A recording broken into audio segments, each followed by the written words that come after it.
What's up, fight fans? This is Kurt DeVille with Counterpunch Boxing News, and I have some new news concerning Oscar Dela Hoya and Jamal Charlo. You know, we've heard Dela Hoya recently go as far as to inform us all that Jamal Charlo was offered a deal, a lucrative deal, for a fight with Canelo Alvarez. Now, Oscar Dela Hoya said some key points, which I counterpunched and covered yesterday, okay? Or this morning or whenever it was. And it made a lot of sense with people pricing themselves out. But the question that hit me about this particular lucrative offer, us as journalists, boxing fans, and everything else, we are aware of offers that have been sent. Oscar De La Hoya claims that Jermall's team kept that or sabotaged that fight from him because if he didn't hear about this particular lucrative offer. The question is, if that was the case, that could have been the case because Luis Ortiz's team, dropped the ball, did some similar shit with the Joshua negotiations. If you guys can remember that, when these guys were in talks to fight, okay, as the replacement. Now, what is the difference between what happened with Joshua and Ortiz and Jamal Charlo and Canelo? The big difference is we knew about the lucrative offer, and it wasn't from the team that was hiding it. It was from the source, the promoter, okay? Just like Oscar De La Hoya said, oh, yeah, we offered a lucrative deal to Jamal, and those guys didn't take it. They didn't take it. I don't know, and that ship has sailed, and it'll never happen now. And what sticks out and what I just hit me like a ton of bricks.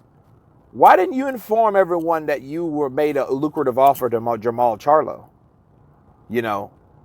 Now, I admit I wasn't too concerned with Jamal because Jamal, he seems so happy or complacent to get the WBC without even fighting for it.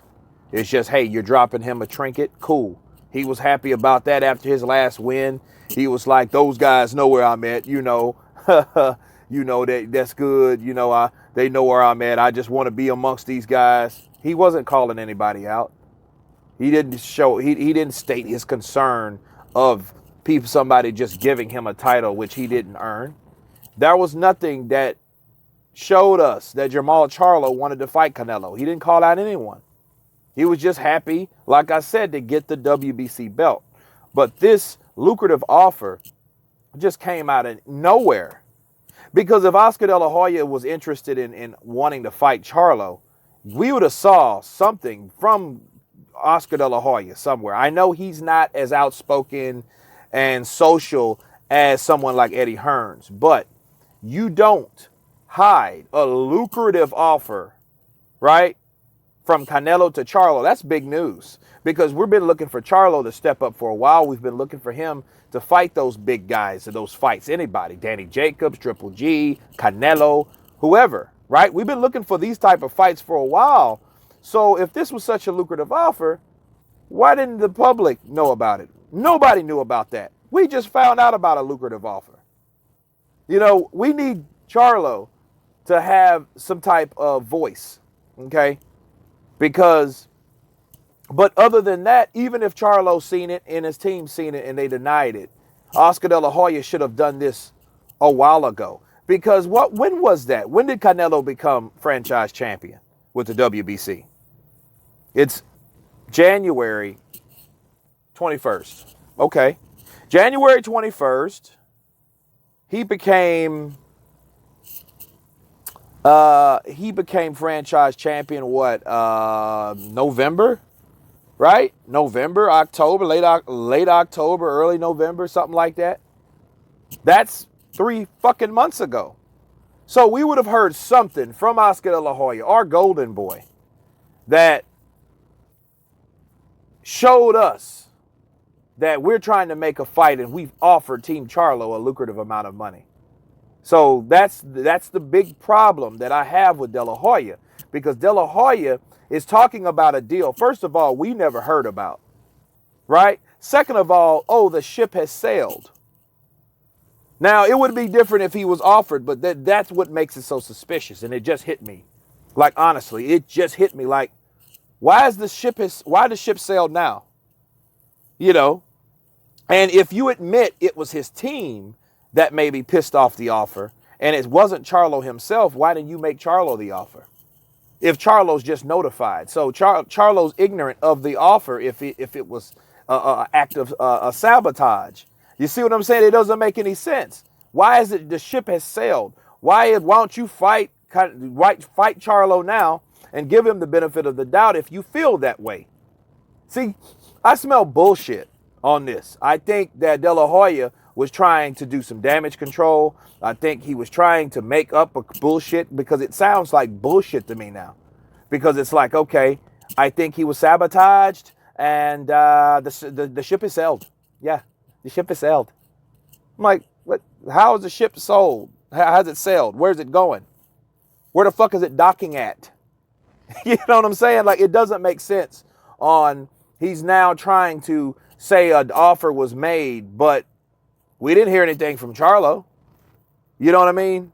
We didn't hear anything from Team Charlo. And most importantly, we didn't hear anything from him until now. And then conveniently now, the ship is sailed and we're not going that direction. That's bull. It's just too convenient. Now, all of a sudden, you don't want to renegotiate. That's what you do if you feel something like that happen. That's the problem I had with the Eddie Hearn-Ortiz deal. If you felt that Eddie Hearn was sabotaged, as you know Eddie Hearn was, or you knew Ortiz was sabotaged and his team wanted him to put him on ice for the Wilder fight rematch, well, you should have sent him an offer.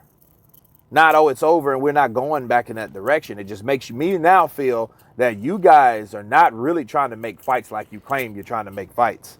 It's certain fights I don't think that is meant to happen. Not that I think Charlo could beat Canelo. That's not what I'm saying, but don't lie to the public and said you sent an offer and don't. Because for what we have, based on the information that we have, this newfound information, it seems like all of a sudden, oh yeah, it's easy to lie, people, and say you sent something that you never sent. Oh, now it's over because, either his team did it. I'm not saying Charlo did it. See, because he don't want to call Charlo a lie, because Charlo's going to go to his team and be like, hey, these motherfuckers, did Golden Boy send a fucking lucrative offer? Right?